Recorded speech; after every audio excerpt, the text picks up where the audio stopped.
Title of the message today, Youth and FOMO. Don't miss out. Our text is in Ecclesiastes chapter 12. We're going to read the first two verses together, and then I will, if you can see it. Let's begin. Remember now thy Creator in the days of thy youth, while the evil days come not, nor the years draw nigh, when thou shalt say, I have no pleasure in them, while the sun, or the light, or the moon, or the stars be not darkened, nor the clouds return after the rain.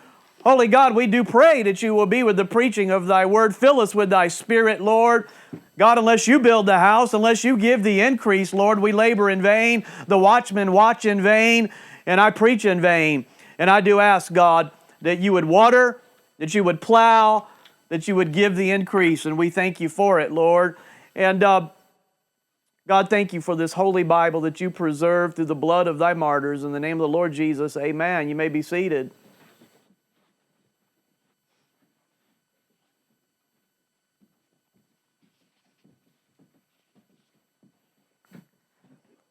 I want to look over the words of this text briefly as we concentrate primarily on verse 1 today of this chapter. He's saying, remember now thy Creator in the days of thy youth.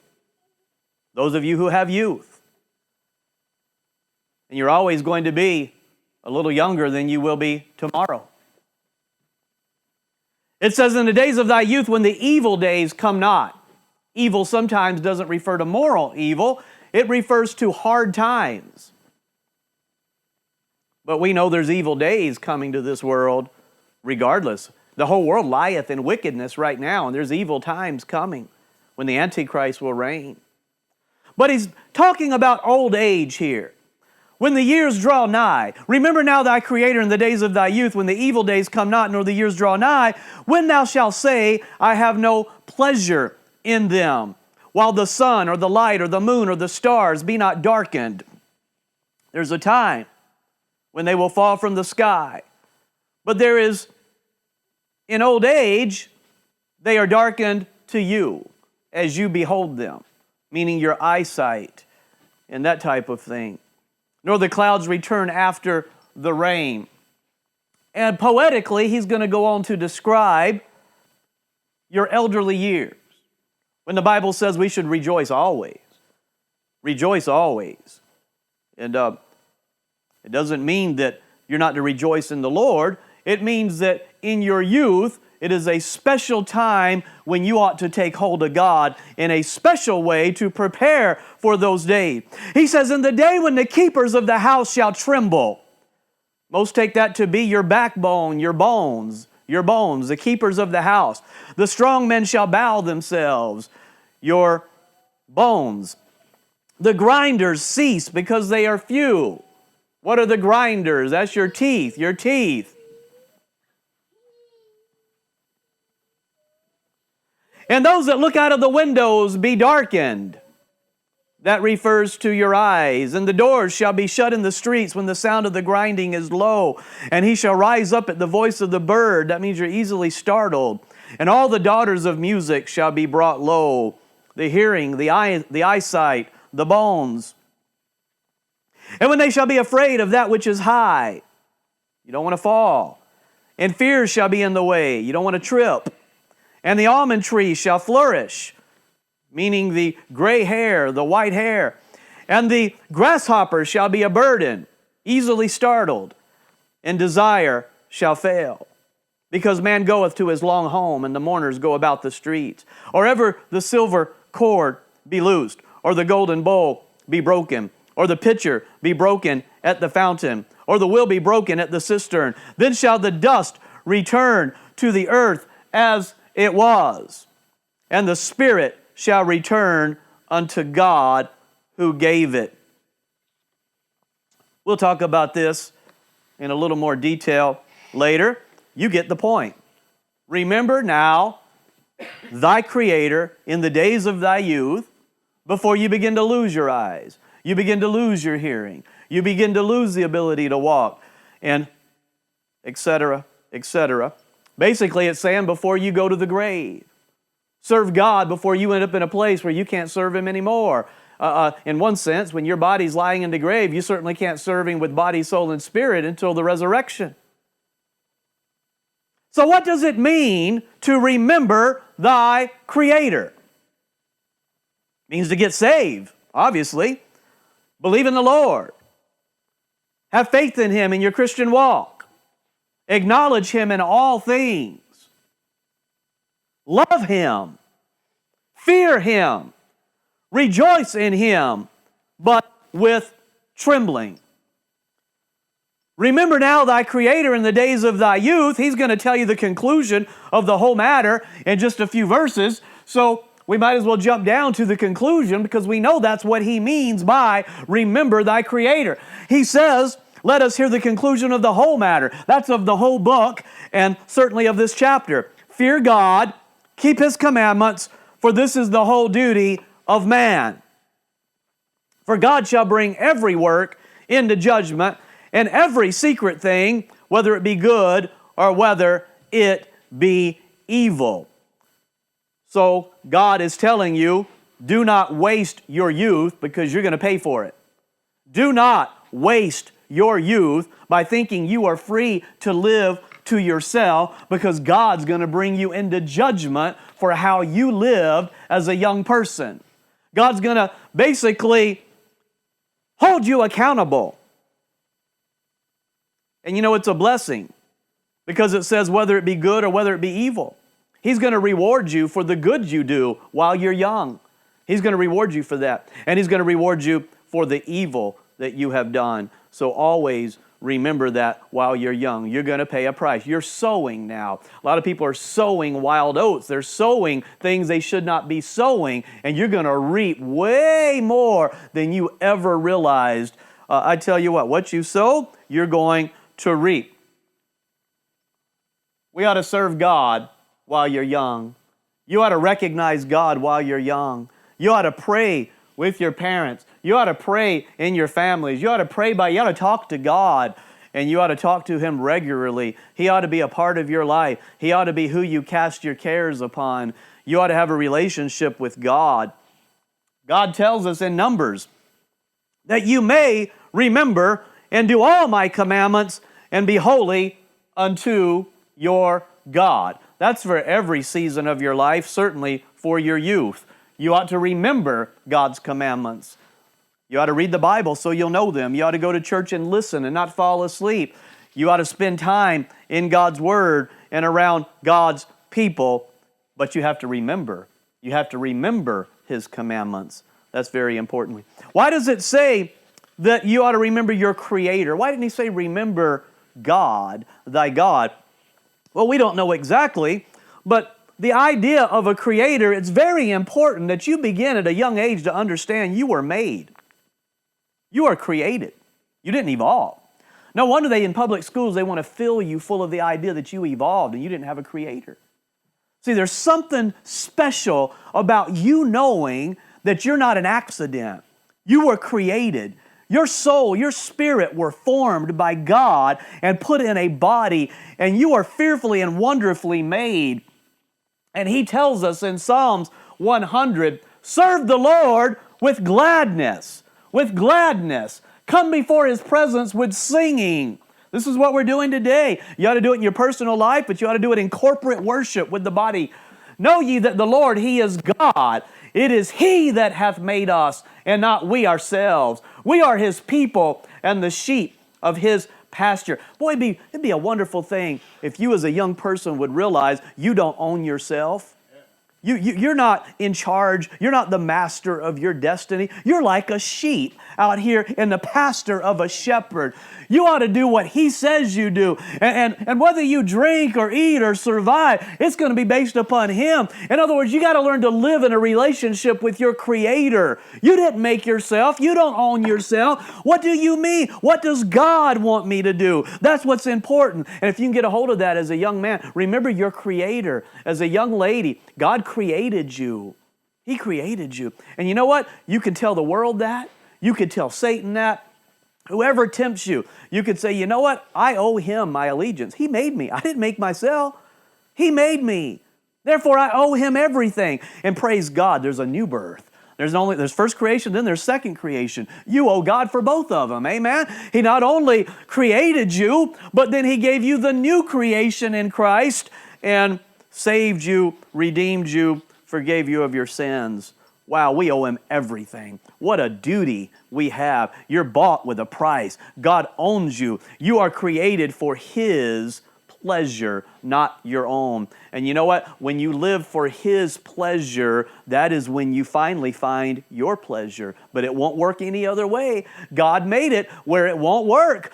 This whole thing's been programmed and set up. You are made for one purpose, to glorify God and bring him pleasure. You were created for his pleasure. And as long as you get that straight, you will find your pleasure. But if you want to say, I'm my own God, I'm going to be a sheep and I'm going to get out of here away from the pasture and I'm going to go do what I want to do, you're going to pay a big price for it. It doesn't work. It doesn't work. You will not be a happy person. God can't lie. It's been designed this way. You will not be happy.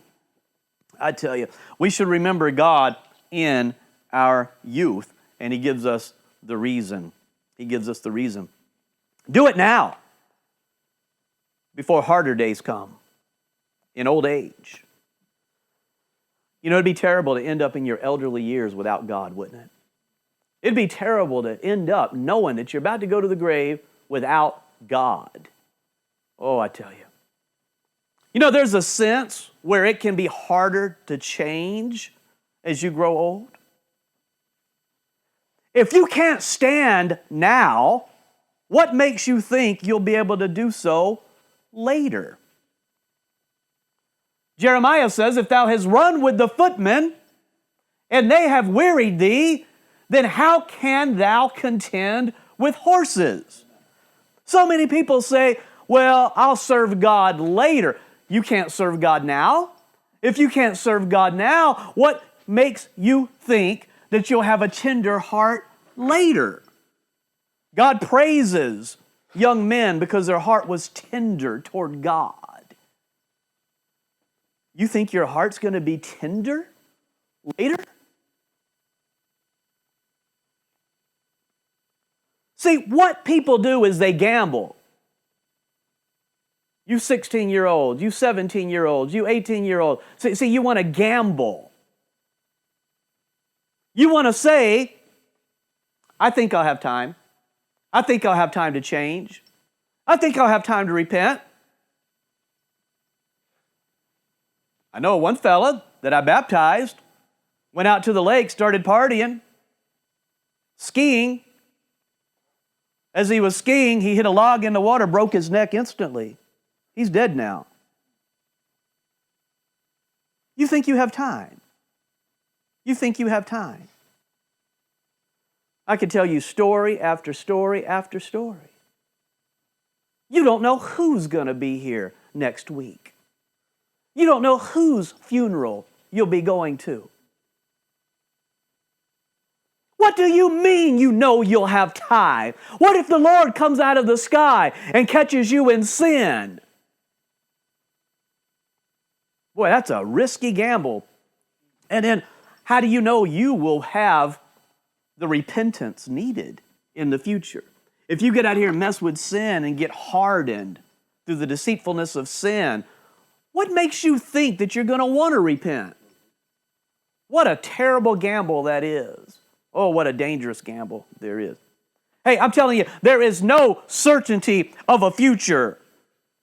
And you certainly aren't guaranteed that you're going to have the light to repent later. It can get harder later. As Clark tells us, there is little time left, so there is generally less inclination to call upon the Lord. Evil habits are strengthened by long continuance, and every desire and appetite in the soul is a stronghold for Satan. The heart is hardened through the deceitfulness of sin. So you got to remember God. You got to remember your Creator now. Remember your Creator now while your heart is soft and moldable and meek and the clay can be fashioned. Remember God now before those habits set in and it becomes part of your character. Oh God. If you think a habit's hard to break, what about a character? What about when that thing's been cemented in and welded to your personality? Oh, you're still required to change regardless of how much suffering. But it's going to come with a lot of breaking and a lot of suffering. And you're going to say, oh, had I obeyed God and got some godly habits while I was young. Oh, I wish I would have learned these things when I was young. See, you are to remember your Creator in your youth for the same reason that you're to remember Him when you prosper and things go well. You owe it to God to be grateful, to not be puffed up in pride. See, when you get money in your pocket and you get a good job, not everybody, praise God, not everybody, but a lot of people, they always think about what they're going to do when they get some money and they get some prosperity. But what happens is people just bring their lifestyle up to their present money. See? So they're still in the same situation. God still gets whatever He was going to get, which a lot of times He doesn't get anything. And the church doesn't get anything. And what happens is you change. You just grow with your money and you get puffed up in pride. Self-confidence. My hand has done this. And you begin to look down on others and forget all the grace and mercy that God's had towards you. So just as your prosperity can delude you, so can youth. Because youth is pretty much synonymous with a type of prosperity, isn't it? It's a time when you've got your strength, you've got your energy, and instead of giving that to God, you want to go out and serve self and the world. Isn't that sad not to give the first fruits to God? Think of what you could have done when you had the energy to do it. Think of what you could have done for God. The souls saved, the people discipled, the ministries, the things that you could have participated in and built for God. The people you could have helped strengthen for God. Boy, Paul loved a young Timothy, didn't he? Oh boy, how he needed a Titus and a Timothy. And you read Romans about those sisters in the Lord that Paul praised and he needed. Oh, I tell you what. Paul the aged. What could you have done for God? Instead, you live for self. And I tell you what, anything you live for yourself, you're not going to have anything to show for it other than shame and destruction. I'm going to tell you something. Just as prosperity can delude you, so can youth delude you. How does prosperity delude you? Prosperity deludes you because it whispers to you, you're great. You're strong and smart and wise and responsible. And this money will be here forever. You know what youth does? Same thing. It says, you're young, you're invincible. You can never die. Nobody can stop you. You've got all this energy and strength. It makes you think you'll always be young. It makes you it goes so quick. You just blink your eye and it's gone. Another decade, gone. So many people have woken up and found out not only has their youth gone, their prosperity is gone. The prosperity of the nation is gone. Solomon says, prosperity like youth is vanity. Why is it vanity? Because it tricks you. It tricks you. It whispers, you're God. And if it doesn't get that blatant with you, it certainly puffs you up with self-confidence. I don't need God. You know what's strange? The Bible said in the last days, it'll be like Laodicea. They'll be rich and in need of nothing, lovers of their own selves, lovers of pleasures more than lovers of God, heady, high-minded, boasters, naked but not knowing how naked they are. No shame.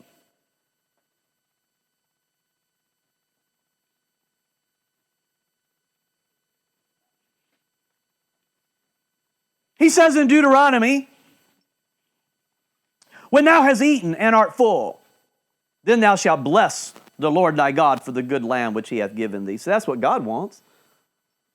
See, when you're young and you have your strength and you have your energy, bless God with it. Amen. That's what you're commanded to do. I tell you what, when God brings you to a place of prosperity in your life, bless God with it. But beware that thou forget not the Lord thy God, in not keeping his commandments and his judgments and his statutes, which I command thee this day, lest when thou hast eaten and art full, and hast built goodly houses, and dwelt therein, and when thy herds and thy flocks multiply, and thy silver and thy gold is multiplied, and all that thou hast is multiplied. This happens to individuals, it happens to countries, see. It happens to countries. They rise up and get prosperity, then they forget God. Beware, every nation that forgets God is going to be turned into hell. Oh, I tell you, and so will you, friend. So will you.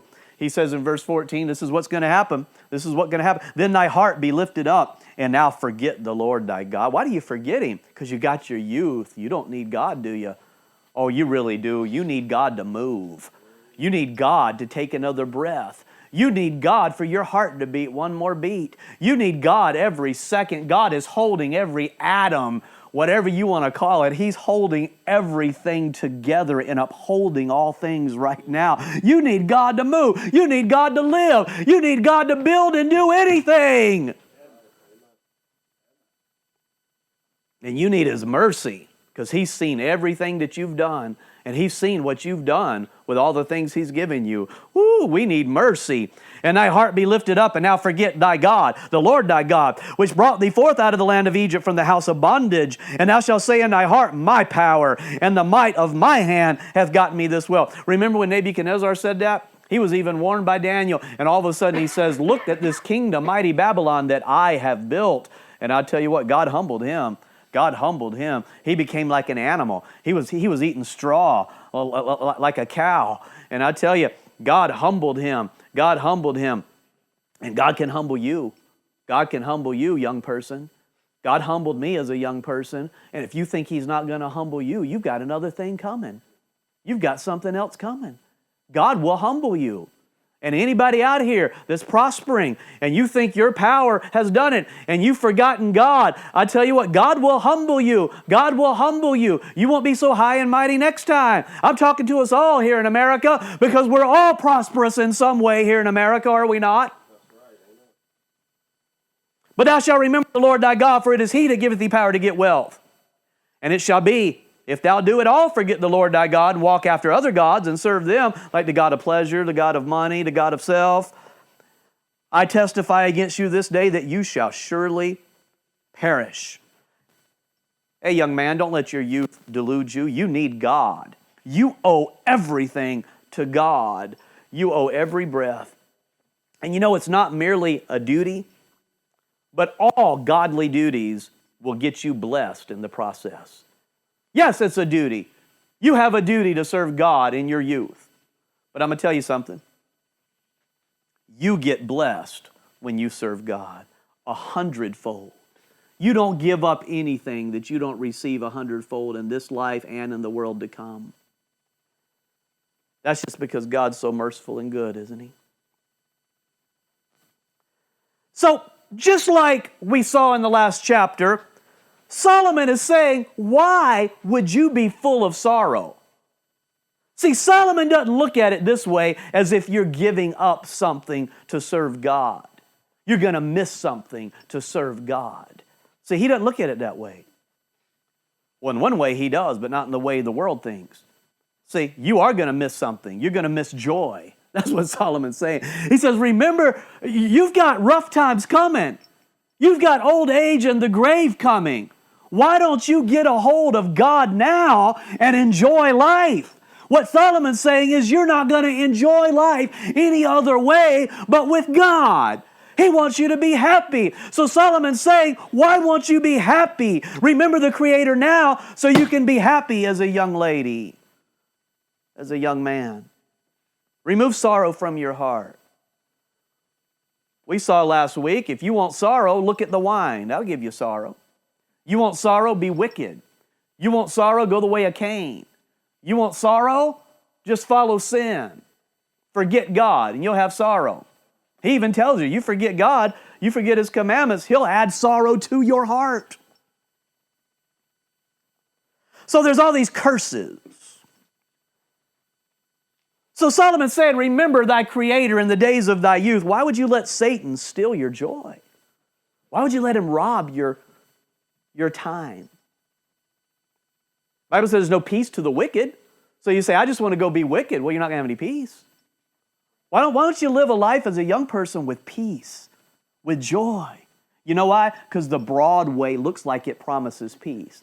But the narrow way says that's not going to be any fun. But when you take the narrow way, you start looking, wow, this thing was made to walk on.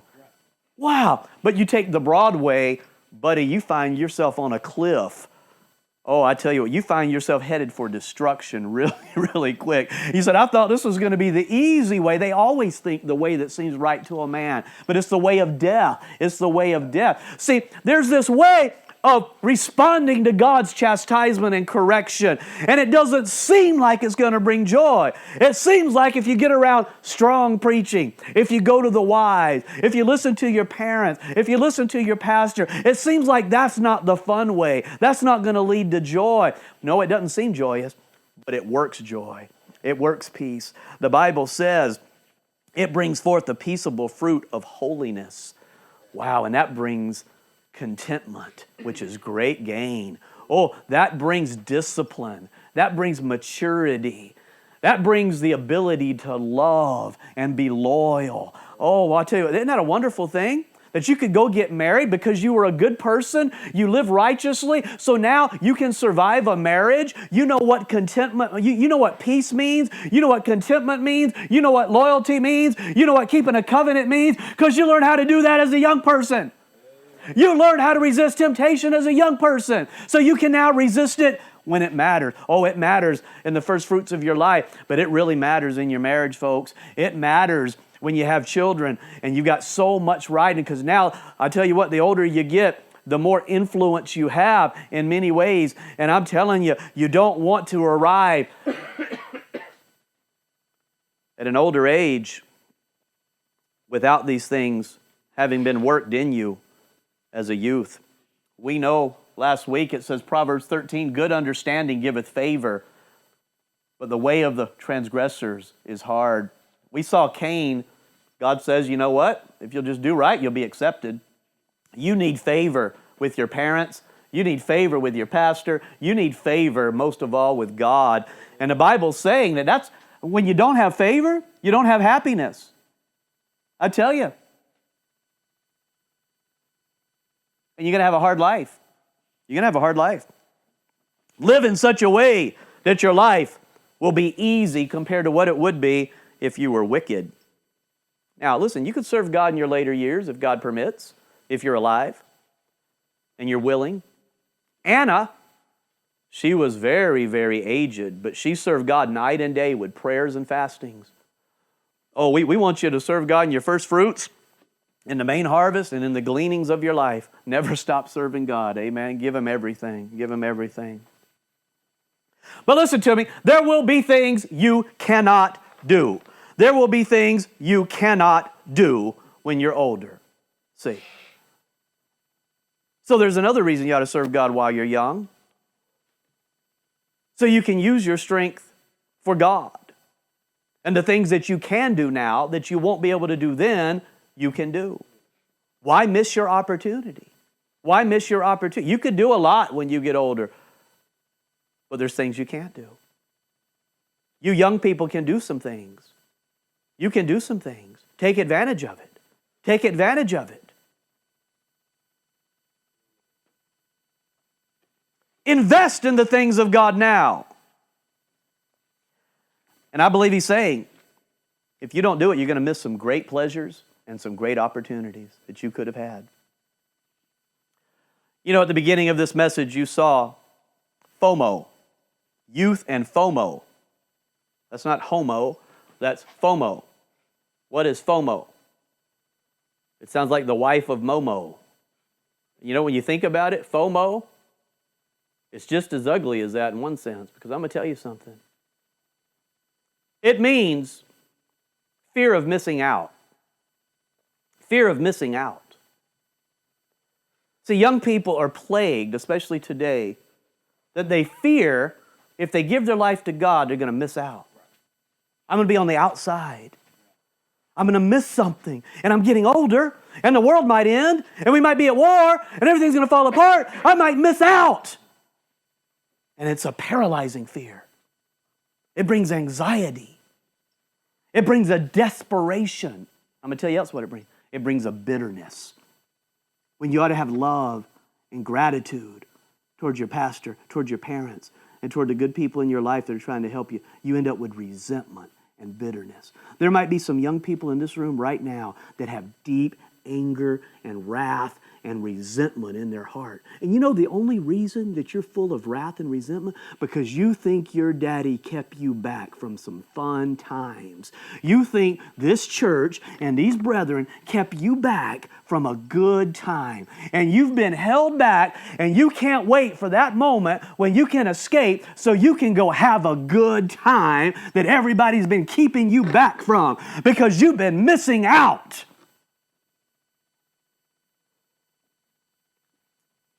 Let me ask you something. You are going to miss out, but not on what you think. If you continue to let the devil whisper that in your ear, you are going to miss out. You're going to spend your whole time grumbling and bitter and slothful and resentful and always full of anxiety, wanting what they have over there in the world. I wonder what those kids have. And you're going to spend your whole youth when you could have had joy unspeakable. You could have had a time when you could have got involved and plugged in and invested, and you could have served God and made the most of your youth. But instead, you allowed Satan to steal it from you. And that's all he wants to do. Oh, man, you ought to have a fear of missing out. You really ought to have a fear of missing out. But God's not the liar. Satan is. God doesn't come to steal and destroy. Satan does. God's not your enemy unless you make him your enemy. Satan's your enemy. Satan's the one that hates God. It's this world out here that lies in wickedness, in the spirit of Satan, the god of this world. Satan hates you. And you will miss out. If you continue to listen to the devil like Eve did, you will miss out.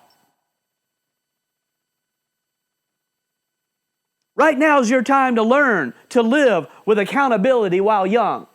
To learn to say, you know what, this is for my own good. Even though it hurts. It doesn't seem joyous, but I'm learning discipline right now. And oh, that's going to be a blessing to you. To learn that faithfulness, to learn to be loyal, to learn to be committed to something while you're young and moldable. Oh, that's going to follow you. All the discipline that you learn, all the commitment, all the graces that become, all the virtues that become part of your life while you're young, they're going to follow you. They're going to follow you, and you're going to be able to build upon them in an amazing way. What a blessing. What a blessing. Don't you let the devil, you better fear that you're missing out on some character molding, some character building. You better fear that you're missing out on learning how to love, because nobody knows how to love anymore. The love of many have waxed cold. They'll kill their own babies. They'll have children and just throw them away. Their marriages they throw away for nothing. They walk away from relationships, from family, from church, and most of all from God, because they're upset at God for something, because they didn't get their spoiled way. or God's doing something that they don't understand. At least Job says, shall I not receive good and evil? There's obviously a reason for what God's doing.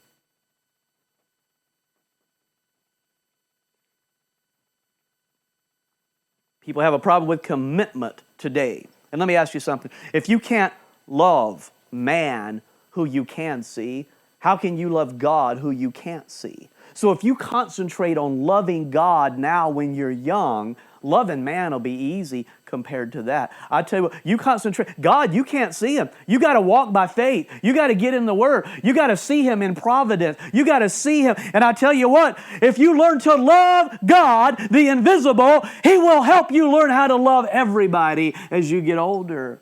You will have a habit of it. You will know how to do it. You'll know how to be a committed wife. You'll know how to be a committed husband. See, people, they're missing their training period, aren't they?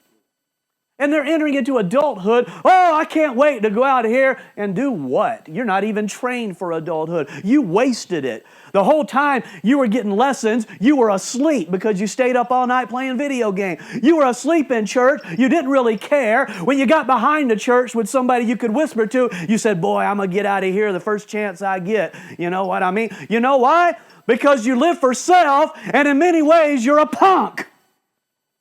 You don't like that kind of preaching, do you? But I'm telling you, we need to learn to live for our Creator because He loves you, and He has so much for you. You think you're missing out. Yeah, you're missing out. You're missing out on learning self-control. You're missing out on learning how to be content. Yeah, you're going to miss out. You're going to miss out on freedom. So what do you mean miss out on freedom? I can't wait to get away from my daddy. I can't wait to get away from my church. I can't wait to get away from fundamental Christianity. Why? Has not look not at the wine served you well?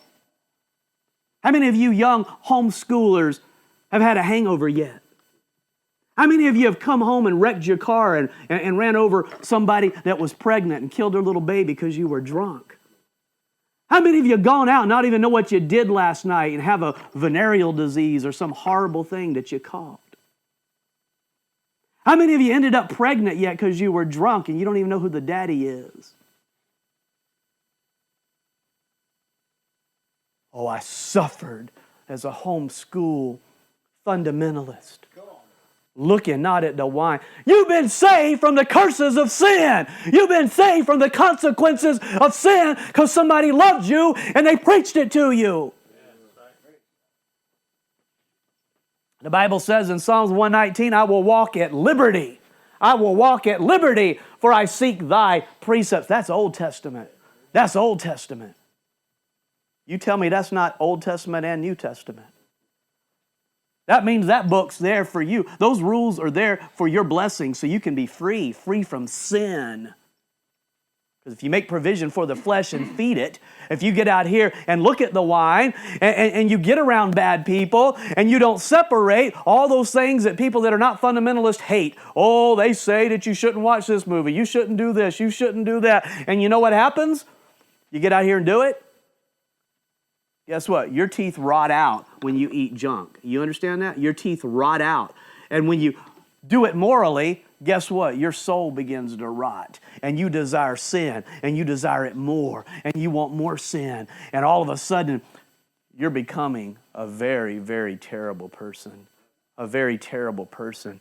And the devil wants you to live like an animal. Solomon's not trying to cause you to miss out on something good. Solomon is afraid you're going to miss out on something good. Solomon was put here and he tested God and he proved God, and there's nobody that was able to do what Solomon did. And with the wisdom that God gave him, he experimented in everything and he found out it was all vanity. He says only one thing: fearing God and keeping His commandments. That's it. That's it. All these other philosophies, all these other things, building and fun and laughter. Solomon says, oh yeah, I tried that. It doesn't bring happiness. The only thing that brings happiness is to make God happy. That's the only thing that brings you happiness. There's not a fella in here or sister that's trying to cause one of these young people to miss something. You're so confused. You are so confused as a young person. If you're listening to this sermon, you're so confused. Nobody's trying to get you to miss anything. We're trying to keep you from missing out on life. The reason people get up here and give the testimonies they do, the reason they stand up, the reason I preach the way I preach is so you won't miss anything. Because the devil, we have competition. There are Marxists and Satanists and wicked people that are trying to flood the internet, flood social media, flood Hollywood, flood the public school systems, and they have control of it. And we're seeing now they have control in a lot more than you ever thought they had control of. And people are waking up for the first time and says enemies have come over here and they have control of our nation. Friend, they've had control of it for a long, long time, beyond anything you could ever imagine. And see, since we've got these enemies and they're always telling you, hey, you're going to miss out unless you follow me. Hey, they're trying to breed discontent. They're trying to spawn discontent in your life. And all I'm trying to do, I'm trying to combat in what little way I can. But hey, we got the Holy Spirit, amen. I'm trying to use that rock of God's Word, the hammer of God's Word, and I'm trying to break through that delusion. And the best thing you can do is separate from the whispers of Satan. Get away from the serpent. Don't talk to him. Don't listen to him, because he's going to lie to you. He's going to lie to you. He's going to tell you you're missing out. Just like he told those women in the 1950s, you're here with your children, making brownies, living this life. You're missing out on the great careers. Wouldn't it be wonderful? And then they went and followed Satan, and they got out there, and they ended up with no grandchildren. They ended up with no children. And they ended up, late in life, upset. They ended up upset, you know what? And they had separated from godly people. They had separated from where God says, if you're part of a church, He's going to fill you with mothers and fathers and children and blessings, whether He opens your womb or not. And we do pray God will bless everybody. I'm telling you, folks, don't let the devil steal your joy. Don't let the devil steal. You've got everything backwards. There was a rich man who went to hell. He had a lot of regrets. And in hell, he sat there with all his regrets, and he didn't want his brethren to come to the place that he was at. If y'all can turn that heater off for me, if it's still on. There was a man in Psalm 73, and he was about to backslide. But he said, I can't do it. Why was he going to backslide? He said, because I'm living this Christian life. I'm living this life for God. And it's hard. I'm living this life for God, and it's hard, and I'm sacrificing. And everybody else out there is prospering and enjoying God. I'm the one that's plagued every day while they get to go have fun. Praise God, that fellow didn't have Facebook where the devil could really do a work on him, amen? He was just able to look around the corner sometimes and see, well, they look like they're having fun to me. And he was about to turn his back on God. He was almost out of the church. But you know what caught him? He said, what kind of example is that going to be to God's children? What kind of example is that going to be for the young folk? And it was too painful. Oh, I pray, sister, it'll be too painful for you. I pray, some of you fellows, some of you young people, it'll be too painful for you to think what you're going to do to little brother when you go chase the world. What you're going to do to one of these sisters or brothers in this church. Not to mention all the unsaved that are watching you and all the carnal. You know, we ought to take advantage of prosperity. Do you remember when Joseph had those dreams and he interpreted for Pharaoh? He was an interpreter. And he was able to show that there's going to be some prosperous years and then there's some bad times coming. And what did Joseph say to do? Take the prosperity and set some back and prepare for the future. Because it's not always going to be prosperous. I'm just applying that to you right now. Don't waste your youth. Bring forth fruit and take advantage of your youth. Make your youth count for God, because it's going to get harder from here on out. It gets harder. Save your purity. Save your honor and your testimony. Save it for harder times that are coming. Redeem the time. Make the most of it. Wise men came to see Jesus as a child.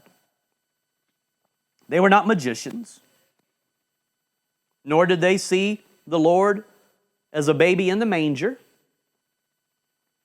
But since they had copies of the book of Daniel and were studying the scriptures wherever they were at, somebody had preached to them, somebody had showed them the prophecies of Daniel, and they knew and they believed that the Messiah would come, and they knew from Daniel 9 exactly when he would be here.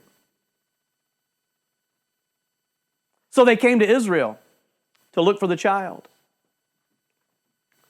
to bring gifts. They brought 3 gifts: gold, frankincense, and myrrh. I believe you see the king, the prophet, and the priest. Most prophets end up martyred, do they not? But all the gifts were fitting for a king. Now, gold is still highly valued. I mean, gold is sought after. People want gold. They understand the value of gold. But there's only one good thing, and I say good in quotation marks. There's only one good thing that's come out of the medical mafia, Big Pharma. And that is the average person in the world no longer understands true medicine. Now, that's not good in an ultimate sense. Please don't get me wrong. It's good only in the sense that frankincense and myrrh don't cost as much as gold right now. See? There's a window of opportunity because there's such lack of knowledge all over the world that there's gold out there. You say, well, that's kind of expensive. You have no idea how expensive it should be. You pay $10, $15, you have no idea how expensive it should be. You should have a big old thing of gold, and that frankincense is worth that or more.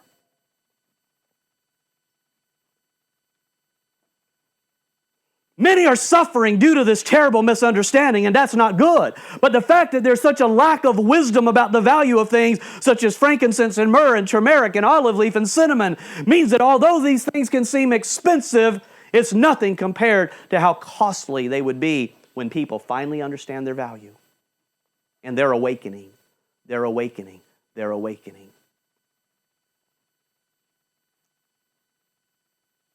I would tell every person, and I do, if I were you, I would go home, repent of my sins, if I had them, and we all do to some degree.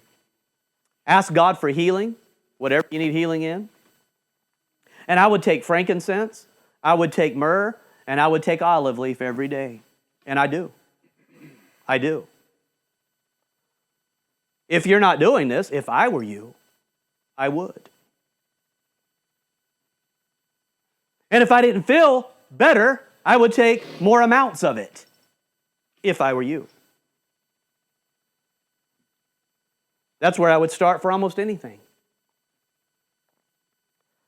See, why not take advantage of the fact that these things are still unsung, unrealized treasures?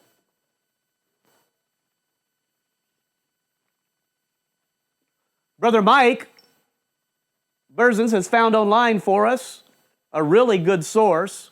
It's called Royal Frankincense, and you can get organic frankincense and myrrh at those links. Send me an email, or I'll try to send these out as notes for you. Royal frankincense and myrrh. I want you to understand something. There's coming a time soon,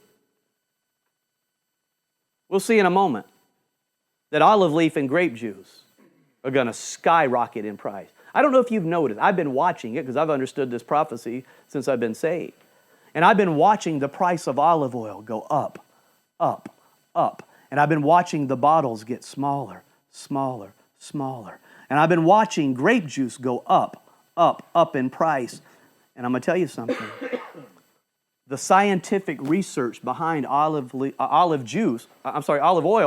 and grape juice, it's continuing. It's continuing. There are studies right now showing that you drink a little bit of olive oil every day, it goes through and removes the trash of your brain. Incredible. Incredible.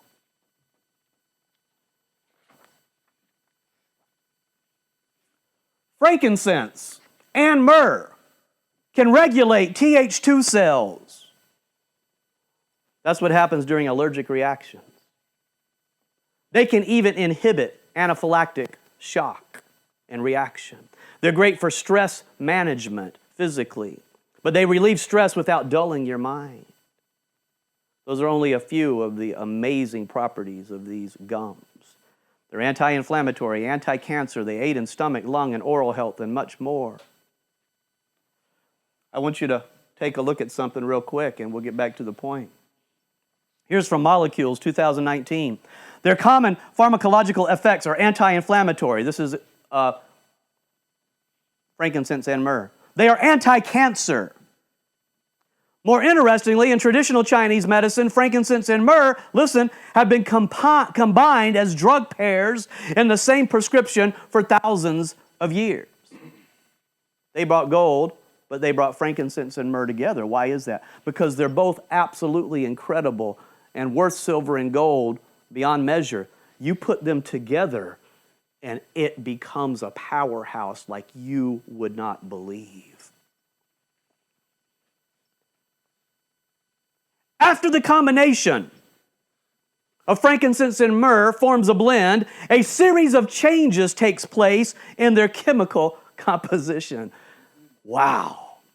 And the emergence of new chemical components. Just put them together. Oh, they're already incredible. Put them together, and a new creation is formed.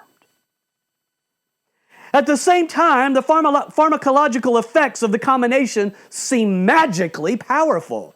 Now, we know they're not magically powerful. It's because we have a creator, amen? Such as synergistic anti-inflammation, synergistic anti-cancer, synergistic, all of these other things, antibacterial, blood activation, and so on. What am I trying to tell you, folks? I'm trying to tell you that God has given us wisdom in this day and age. And the secrets of the Lord are with those that fear Him.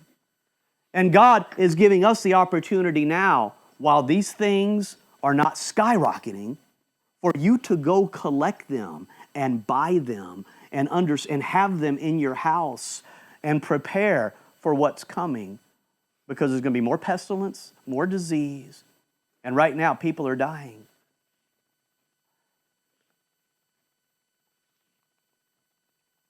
There's the frankincense tree. There's myrrh, thorny bush. Hey, look at this, Revelation 6. This is the tribulation period when it begins, or in the midst of it. I heard a voice in the midst of the four beasts say, a measure of wheat for a penny, that's a day's wages, and 3 measures of barley for a penny. You got to work all day just to get a little bit of flour. And see thou hurt not the oil and the wine. The Bible's saying that olive oil and grape juice are going to skyrocket to such a degree that they will be luxuries. They'll be something that you can't touch. Just like if you had gold, say, no, don't touch that. Or jewelry, don't drop that. Don't lose it. It's going to be protected. It's going to be protected. You better go out and get some olive oil. You better invest in it. You better get olive oil stored, because you have no idea yet. You haven't even fathomed what olive oil does for you and for your brain and for your body. In the middle of the tribulation period, it says in Revelation 18, and the merchants of the earth shall weep and mourn over her, for no man buyeth their merchandise anymore. What are they going to be selling in the middle of the tribulation period like crazy? Cinnamon, frankincense, grape juice, and olive oil. You say, well, nobody hardly knows yet. Oh, they're going to find out about it. And that internet is spreading the value of frankincense. They're breaking through the chains of big pharma. And just right now, watching what they did with COVID and how they hide drugs and all the medical manipulation, it's opened up people's eyes like never before to say, you know what, this is all fake news. We can't trust what these people say. So everybody, a lot of people are gathering their own information, and pretty soon all that's controlled. More and more, it's going to be off, and you're not going to be able to find it. But nevertheless, it's spreading and knowledge is increasing. So I'm telling you right now, just as you invest in your youth, take advantage of this opportunity before this is in the middle of the tribulation period and start investing in these things before they skyrocket. And it does cost hundreds and hundreds and hundreds of dollars just to get a little bit of it. Just to get a little bit of it. Prosperity tempts you to have self-focus. In the Bible, they had a little bit of prosperity. And instead of building God's house, they were building their own houses. And God said, send the prophet to them. And the prophet came and says, how come it's okay for you to dwell in your sealed houses? You got that looking nice? Says God, that's really good. All of you folks, you got it looking real nice at home. But my house lies waste. It's a familiar pattern. Praise God for the exceptions. I've seen in many, many years of pastoring, I've seen when people begin to prosper, a lot of times, they withhold giving. They withhold working for the Lord. It's just a pattern. It's just a pattern. And we got to do everything we can. And it all relates back to you as a young person. Don't withhold your youth from God. Don't say, oh, I'll give. I'll give my life, but not while I'm young and I can go serve myself. Well, why wouldn't you give that to God? Why wouldn't you give your prosperous years to God? Why are you going to go live for yourself? And then once it's all over and you come back limping and destroyed, then you say, okay, now I'll serve God. Praise God. Come back and serve God with your fullness because you need prayer warriors. Amen. We got to have prayer warriors. Some of the greatest revivals were spread because there was an elderly lady somewhere pouring her heart out for God while the preacher preached.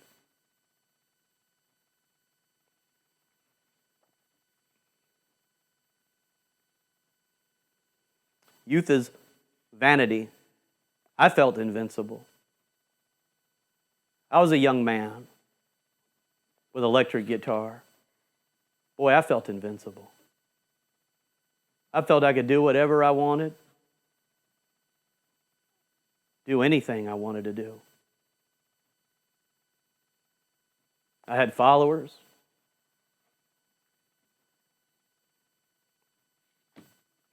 But then I had a bad car wreck, as you know, and I realized I wasn't invincible. I realized, God, you could have took my life.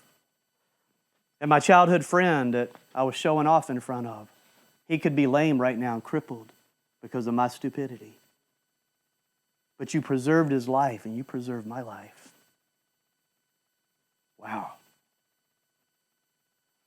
And then God let me see how evil I had become. And how Satan had taken me further than I ever wanted to go. And how horrible it was. And I looked all around me, even before I got saved, and I didn't laugh at the movies. I said, that's sick. This is sick. Everything is sick.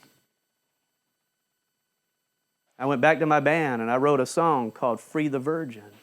I've told you that before. And they all looked at me like, you're crazy. They go, what does this even mean? I says, I think they're the right ones.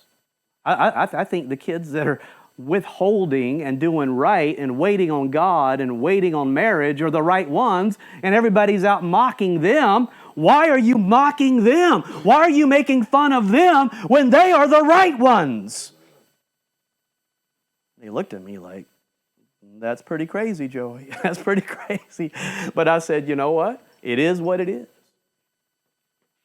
So my eyes were opening. I was learning to be confident in God and not my own self. Oh, I tell you.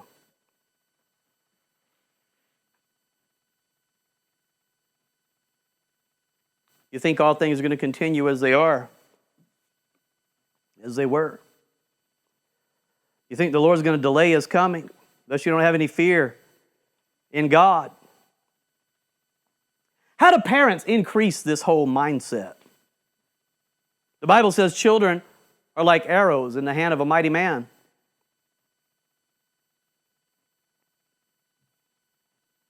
But if you're not a mighty man, if you're a man that just lets the culture steal your children without a fight,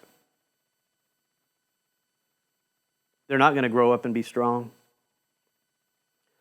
And in fact, many men, they're not only not protecting their children, they're throwing their children into the world. They're not your friend out there, folks. They do not want your children to turn out right. Why would you facilitate and enable Satan? I'll never understand that. I'll never understand that. But the Bible says, children in the hand of a mighty man turn out strong.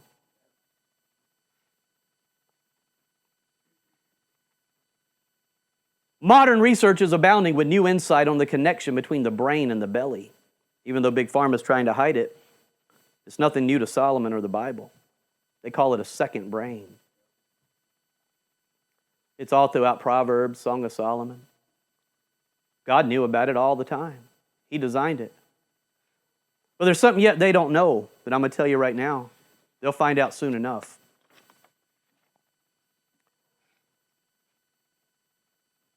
What you do or don't do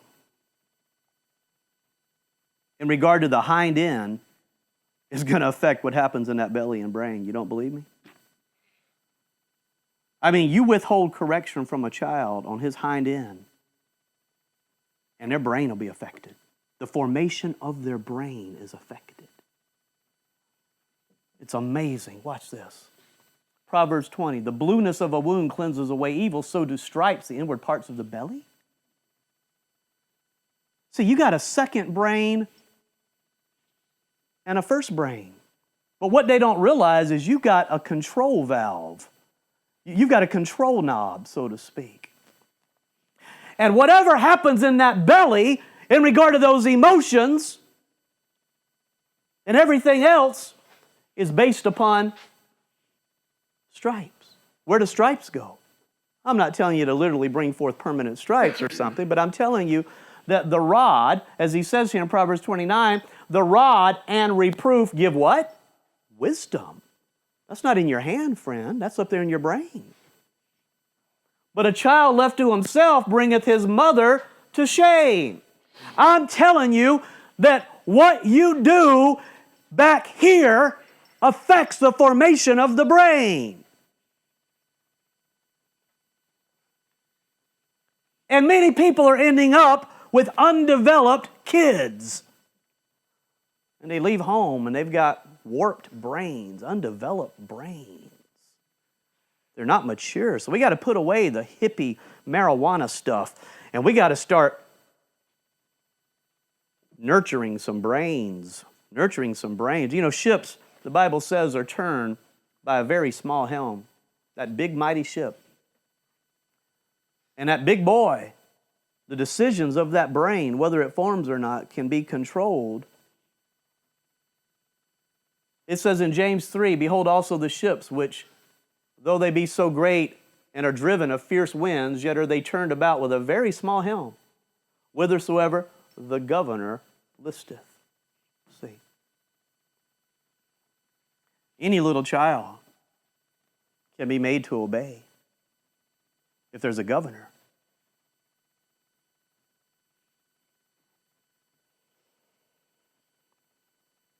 That little tail. What a difference it makes. So now you understand what's happening in our culture. The Bible says a city without magistrates is left to themselves and becomes careless. What about a child without a magistrate? What about a child without a governor? Oh, what a miserable child he becomes. You got many saved out of the world, not raised in church. Many of you sitting right here, I can name some of your names. You went through a hard time in your 20s or maybe in your teens, but you're here now with God. And your temptation is going to be to look back and be mindful of that country that you were taken out of. And you might have opportunity to return. You sit here and remember when it was in the world, those garlic and onions. Now, garlic and onions are good, but sometimes you fabricate and Satan will delude you about how good it was being in the world. They were crying out to God in their bondage, and so were you, or you wouldn't be here right now. The world was horrible, depressing. People were evil and satanic. And you were being led further and further and further into sin and darkness and vomit. And oh, how good it was to get out of that.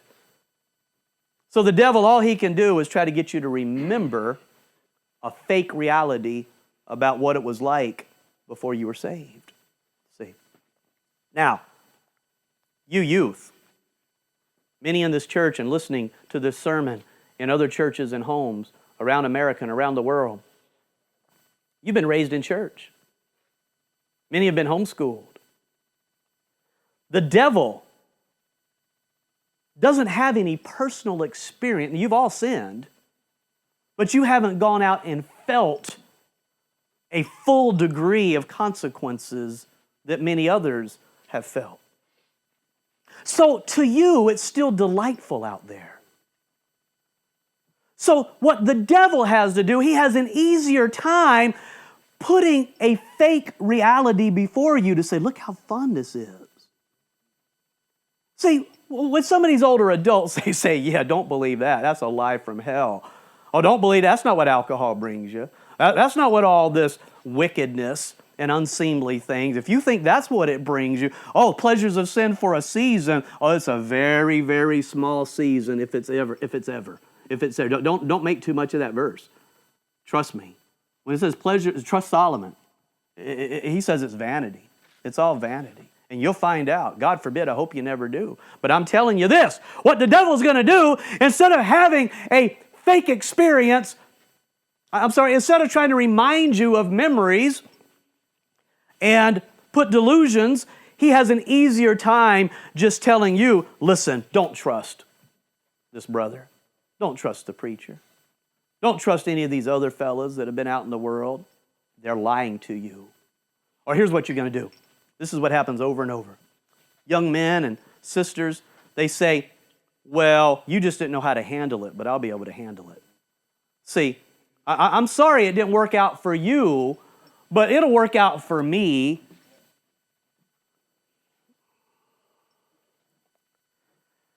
Boy, the devil has an easy time because you're proud and you've got self-confidence. And you think you'll be able to handle it. And you'll be able to have the best of both worlds, as the wicked rock song says. See, you're not going to have the best of both worlds. You're not. You're not. It's all a lie from Satan. See, Eve was in that kind of same position, wasn't she? She never knew sin. And every one of you are a sinner, so you're not exactly like Eve, but Eve was made to perfection, and Eve had never known death and destruction. So the devil had a time of like, you know what, he's just holding out on you.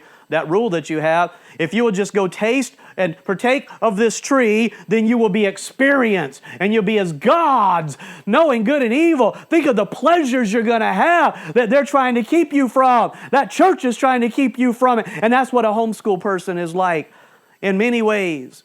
If they're separated the way they ought to be and they're raised right, they're like Eve in that garden. And all the devil has to do is somehow or another get behind that daddy's back and get contact with those kids.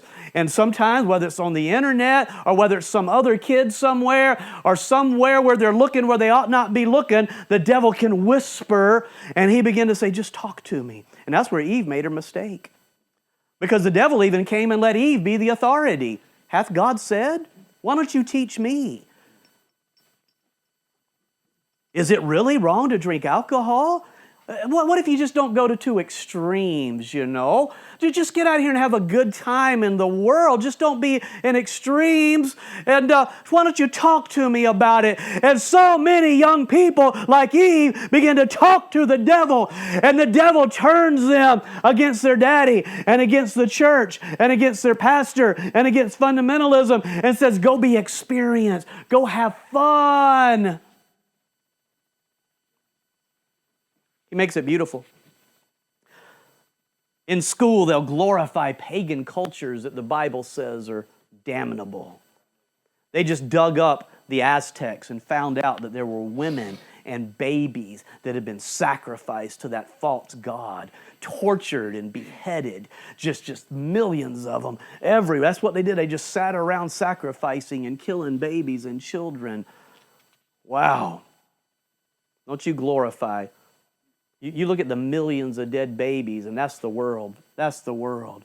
That's the world out here, folks. That's what America's become. Just a bunch of Aztecs.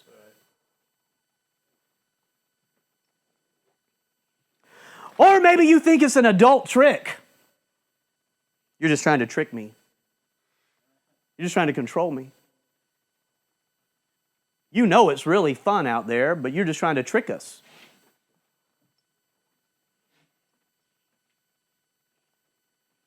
I don't know what these parents that teach their kids about Santa Claus end up doing. Because then the kid wakes up and says, so you were tricking me all that time. What else are you going to trick me about, you know? You're probably tricking me about the world out here. Let me tell you something, kids. I pray you'll believe me, and I pray you'll believe all these adults that have learned the hard way.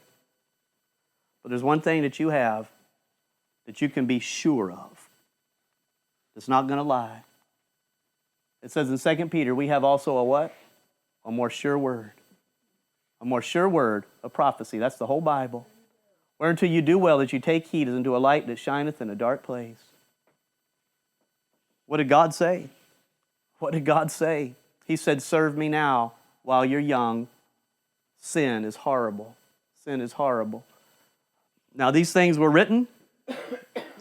There are examples to the intent we should not lust after evil things, as they also lusted. Neither be ye idolaters, as were some of them, as it is written, the people sat down to eat and drink and rose up to play. Neither let us commit fornication, as some of them committed, and fell in one day 23,000. Neither murmur ye, as some of them also murmured, and were destroyed of the destroyer. Now all these things happen unto them for examples, and they are written for our admonition, upon whom the ends of the world are come. He says, knowing this first, that there shall come in the last days scoffers, walking after their own lust, and saying, where is the promise of his coming? For since the fathers fell asleep, all things continue as they were from the beginning of creation. For this they willingly are ignorant of. They're ignorant of the fact that God destroyed the world before. He destroyed it under Noah. He destroyed Sodom. He destroyed Pompeii. He destroyed the Roman Empire, and he's in the destroying business, folks, if you get out of line, because every nation that doesn't fear God and serve him is going to be turned into hell. And he's done it to cities. He's done it all throughout. And for you to look at this world and look at history and not understand this, you have to be willingly ignorant of it. You have to be willingly blind. If you think sin prospers, why don't you read your Bible and see all of the, if you don't believe me when I say you better fear God because he doesn't put up, and you've got way more knowledge than I had. Every one of you kids right now have way more knowledge than I walked away from to go see if I could serve the world a little bit and then come back to God. Imagine what God will do to you. And don't try God. Don't tempt God. Learn from Dinah. She was raised right. She was homeschooled. She had standards. But she went out to see the daughters of the land, and she got caught and raped. Oh, but the world was so loving. He said, but I love her, and I want to marry her. And I'm telling you, that's what the world's like. See, the world wants to destroy you and trash you. But it tells you, I love you. I want to give you fun. It's a perverted thing. The Bible says, love not the world. It's just like when that girl grew up, it says in Ezekiel, thou did trust in thy own beauty. See, she never lived in sin, not in a full way that many do. But all of a sudden she looked at how beautiful she was, and she became proud, and then she began to play the harlot because of thy renown, and pourest out thy fornications on everyone that passed by, his it was. See, a lot of homeschool kids can grow up and become proud. See, they become proud. They're not suffering the way some others are. They have some anxieties and they think they're suffering, but a lot of times they're just proud. I think I know what's best for myself. And that leads you into sin, see. Because the Bible said, lean not unto your own understanding, but in all thy ways acknowledge God, see. Trust God with all your heart. We got some bitter folks. We've already talked about the psalmist. He says, verily, I've cleansed my heart in vain. Do any of you homeschool kids listening to this sermon around the world, or even right here in this church, do you feel like you have separated in vain? You've stayed away from movies and a whole bunch of sin and gross things, and do you feel like you've done it in vain? For all day long have I been plagued and chastened every morning. I think he's exaggerating here, but he just feels like it. He feels like God just wants to continue to be hard with him while he lets everybody else out there have a good time. Is that how you feel in your youth? Do you feel you've been separated and you've been given standards and you have commandments and you feel like it's all been in vain and God's been unfair to you? Oh, Jesus says, if you're not offended in me, you're going to be blessed. But I'm going to tell you, young person, right now, the one thing the devil can do is cause you to get offended and resentful with God, just like he did with Eve. He turned Eve against her father. And that's what the devil wants to do to you right now. See, the devil wants you to get offended with God. Well, I served him, and look, he didn't do what I wanted. He didn't give me any fun. Oh, God help you. God help you. I want you to have a good time. I want you to have a good time. They say FOMO means a state of mental or emotional strain caused by the fear of missing out, a form of social anxiety, a compulsive concern that one might miss an opportunity or a satisfying event, often aroused by posts that you see on social media. You know, it's in the psychological manual now. They put it in the Oxford English Dictionary in 2013. FOMO. FOMO. It means getting on Facebook and seeing people living their life, making you have anxiety that you're missing out. You're missing out. It's even worse for a fundamental homeschool Christian. Because I can get on Facebook. Oh, great. Then you got all these other people that aren't living according to your standards, and you get to look at them, and they're going to put their little smiles and the little fake life, and you say, oh, but I know they're having a good time. I know they are, and I know I'm not. And now you're bitter, and you're upset. And the devil's got a hold of you because he's putting your light out. He's stifling what you could be for God if you put aside that bitterness. He's getting rid of the joy that you really could be having.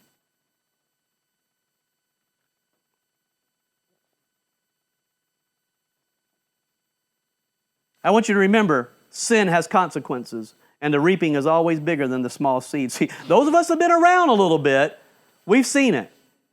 We're able to say, yeah, he looks like he's happy now. Just watch. Just watch. See, you don't have the history. Now, some of you do, but you've been willingly ignorant of it. You've seen person after person after person. Look at him now. Look at him now. Look at him now. So see, you've seen it. Well, there's something about the devil. He can just cause you, if you let him, to just be deluded about all that. I want you to understand the reaping is always bigger than the seed sown. So whatever you think that freedom is to go out and do it, you're going to pay a big, big price for it. And you know the most horrible thing? 30 years after, when you think you should be done paying, you're still reaping the consequences of that stupidity. Isn't that a horrible thing? Isn't that hard? God's forgiven you if you confessed it, but isn't it sad that you're still reaping consequences for what you did? I want you to know that FOMO is spawned and manipulated propaganda. There's people that want to destroy this country, and they want to destroy families, and they definitely want to destroy fundamental churches. Number 3, I want you to know your body and soul belong to God. So what you're asking to be able to do is live in a fantasy world. You're asking to live in a fantasy world. That's what you're basically saying. I want to pretend that there's no rules, no standards, and little foxes don't destroy the vines, and looking at the wine doesn't bring addiction. And I need you to also realize God doesn't want you to live a boring life. You got to learn obedience, learn contentment. Lamentations says it's good for a man that he bear the yoke in his youth, also for a young lady. He sitteth alone and keepeth silence because he hath borne it upon him. There's a time as a young person when you're going to feel alone because that's part of God's work in you. You understand that? A lot of times you make yourself alone because you're sitting around moping instead of getting involved with the people that you should be getting involved with. But there is a certain cross that you have to bear because God's training you. And you're feeling the Holy Spirit working on you because He's going to make you a glorious wife. He's going to make you an awesome, strong husband one day. He's going to use you as a great missionary or somebody to help inside churches bring great revival and help. God has plans for you, and He's chiseling away at you while you're young, and you got to let Him do it. It's good to bear the yoke in your youth. God's got a reason, so keep silent about it. Quit getting on Facebook and whining to other people, stirring them up and vexing them up. Quit calling other people and moping. Quit getting away when you get one of these young fellas in your car with you or whatever and start moping about things and griping about things. Because what you're doing is you're not bearing it in silence and you're spreading discontent all over the camp. And nobody needs that. Praise God for old Miss Deborah before she passed away. She'd tell you, oh, bless your heart. That's all you got from her. That was your sympathy. She'll listen to you for about 15 minutes, and then she'll say, well, bless your heart. And then you know what's coming. Because what's coming next is she's going to tell you what you need to do right now. See, people don't need to hear all this moping stuff. If somebody's moping like that and you think you're being such a friend to them, probably what's going on is you've got the same little discontent attitude going on. And so when you get birds of a feather flocking together, all kinds of mess happens. I tell you, Lord, help us, man. Woo, help us, Lord.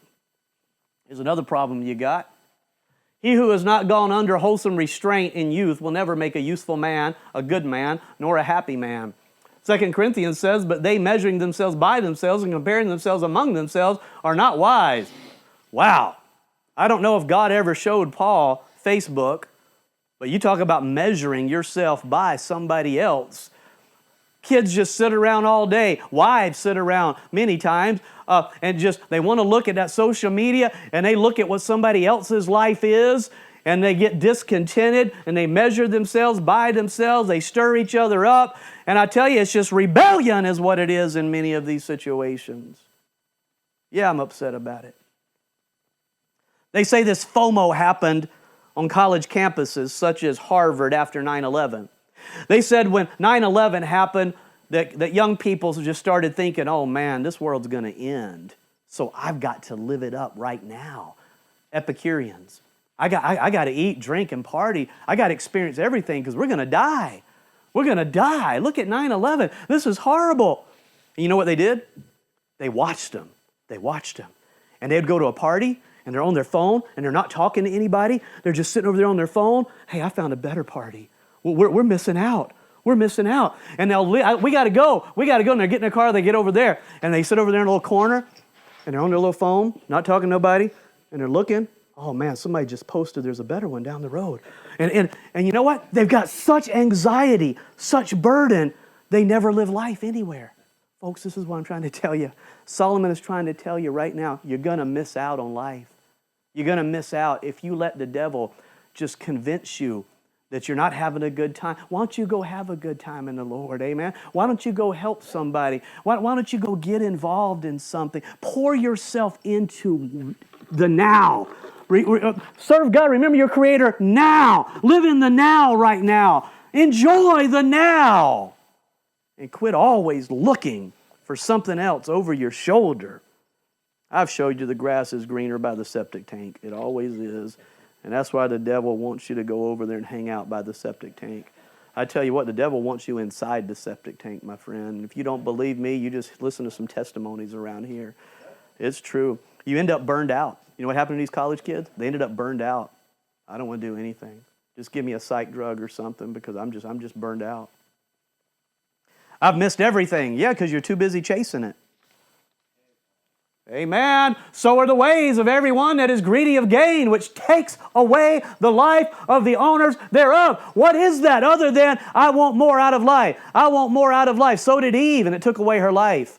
So do many homeschool kids, and I give you testimonies right now. They couldn't wait to jump ship. They couldn't wait to go dive over there in the world.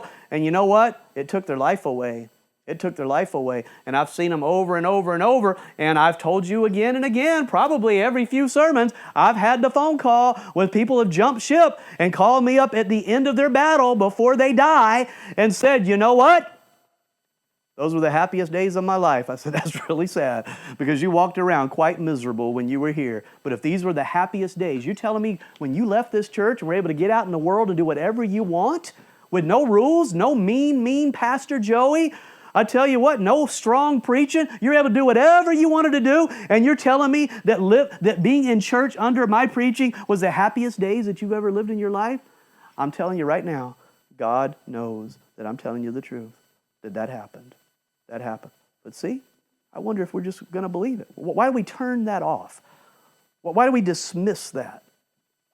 I don't understand it. I don't understand it. Let's read a couple more verses and close. Thank you for your patience today. I just got something to say today. It's so important.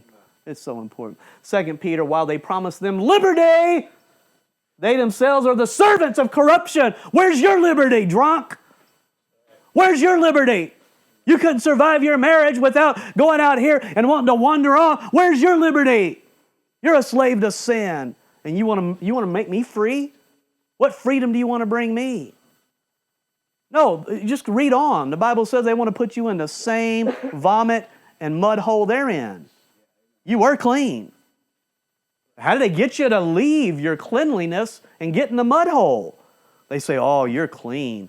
That's sad. You're in such bondage being clean. Get out here in the mud where it's fun, you know. Then you're a slave. You're a slave to the mud. You're a slave to the corruption. Now you're a drunkard and you're an alcoholic. You're a slave to it.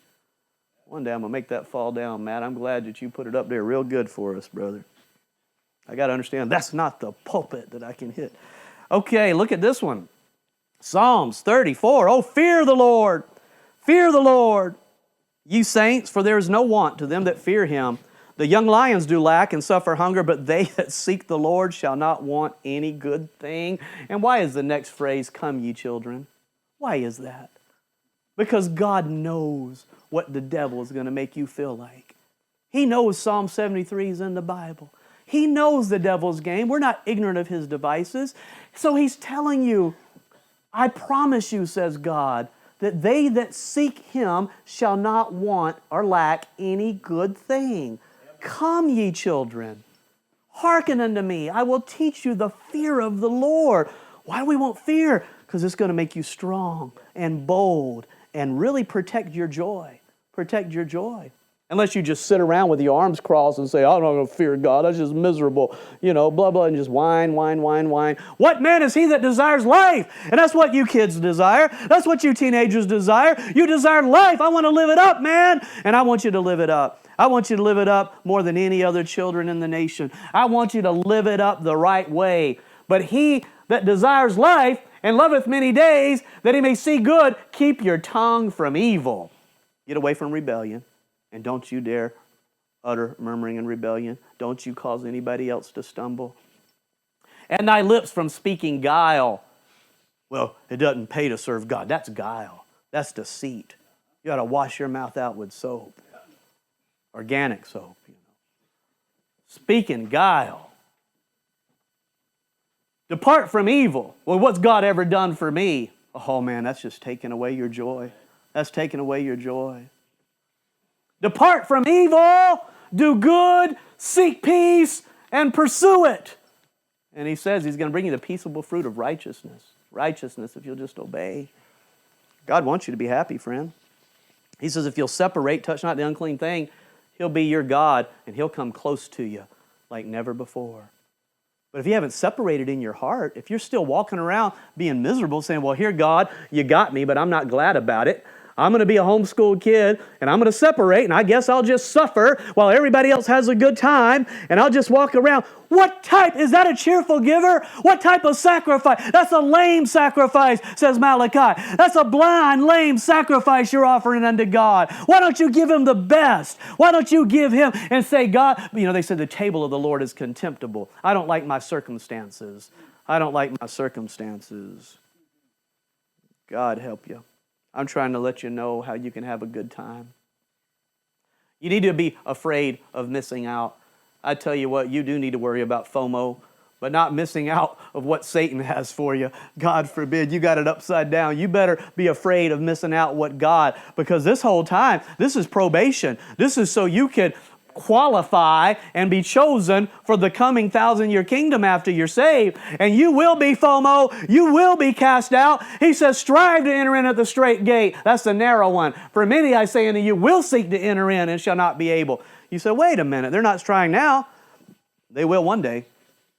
They will one day.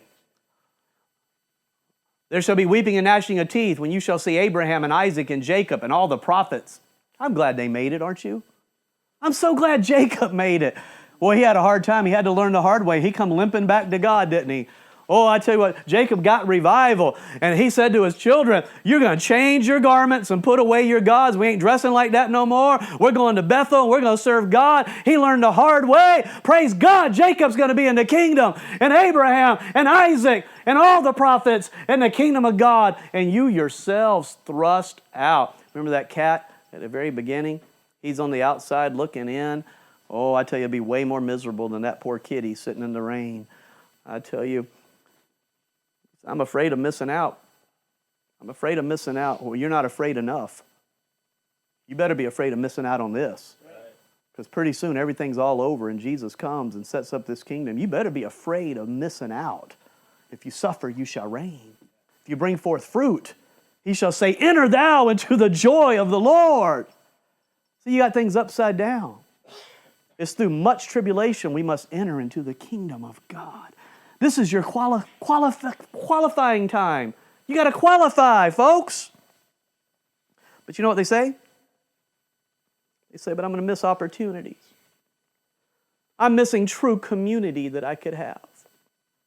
I could have so many friends.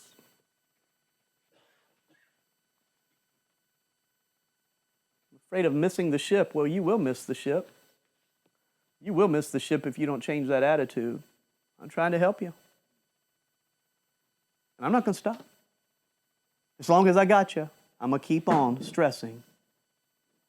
And I've had the phone calls. One a few months back. Hey, preacher, everything you're saying is right. Everything you told me. Everything you told me. I experienced exactly what you said I'd experience, preacher. Some come back, praise God. Praise God. Some don't ever get to come back.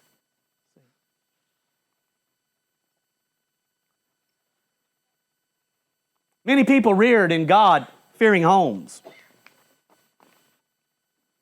and taught Christian principles often believe the devil's lie. They are missing out. Yeah, indeed they are.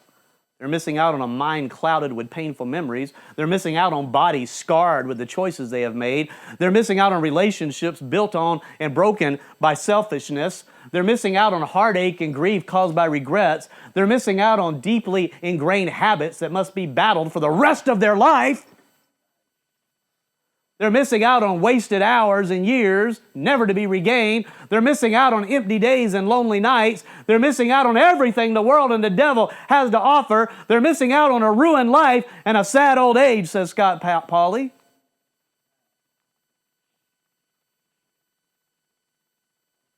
One young woman says, FOMO caused me to chase Pokemon around my neighborhood. FOMO, afraid of missing out. So I'm going to go chase whatever Pokemon is, some little devil running around. It caused me to dye my hair pink. The list could go on and on. Now they're ashamed. They look back on what FOMO did for them. I'm missing out. I'm missing out. Let me scar myself. Let me cause myself to look like an idiot. God help us.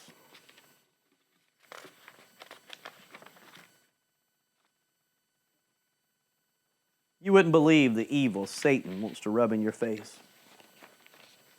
He wants to take you further than you'll ever dream of going.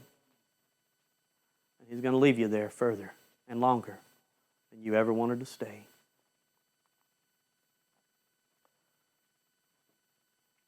I was a promiscuous teen. As my past came barreling back into the forefront of my brain. And it's clear to me that the behaviors I learned in my teens never really ended.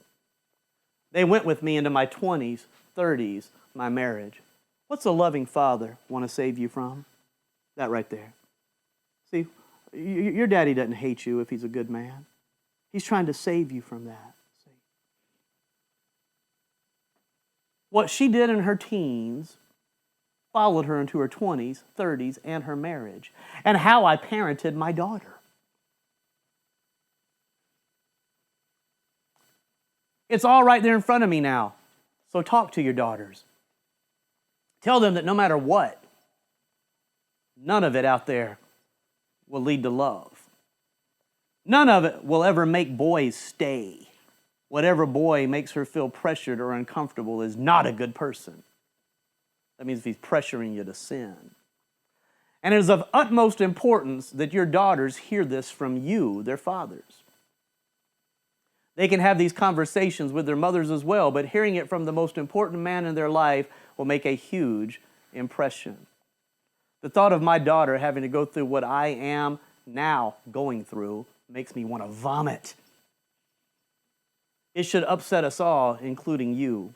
I pray that you see the problem and talk to your kids. I don't have any sign or any information that she's saved. She's just talking about getting out here and living a promiscuous life. And she's not happy. She's not happy. TroubledTeens.com, I don't know much about that, but I did notice they said teach by example. Be a role model. Show your teens that you value your own body by having proper nutrition, healthy food, and exercise. And I thought about that for a second. I said, wow, isn't that really what we're trying to bring forth, a culture of life? Isn't what I'm trying to do here is bring forth a culture of life? I'm trying to show you that your body is not something to trash. So as a father, and you've got your chainsaw, you don't want something thrown inside of it or pour Coca-Cola into your chainsaw because you value your chainsaw. And we ought to value our bodies because it belongs to God. And we ought to show that don't get out here and trash your body for Satan. Don't get out here and serve the devil with your body in sin and end up with all kinds of diseases and bad things. I'm telling you, let's show that we have a culture of life, not a culture of death, and that we value our bodies and our spirits and our minds. Dear Holy Father, thank you for this church. Thank you for all that made it to the end of this sermon, Lord. Thank you for all who will listen. Thank you for any young people, Lord, that ventured to actually listen to this whole sermon, God. I thank you for them, and I pray for them specifically right now, Lord, that you'll put your Spirit upon them. Help them, Lord, when they don't feel joy, when it doesn't seem right in the sense of it doesn't seem joyous. I pray, God, that you would just strengthen them and let them understand that they're training. They're going through a training period right now. I do pray, Lord, that you'll please raise up so many that'll be like Josiah in the Bible. And Lord, as a young boy and a young man and young woman, they will get a hold of you, Lord, and they will lead the way, not caring if anybody else is going along with them, but they'll be the head and not the tail, and they'll get out here and lead and show forth your glory. In Jesus' holy name, amen.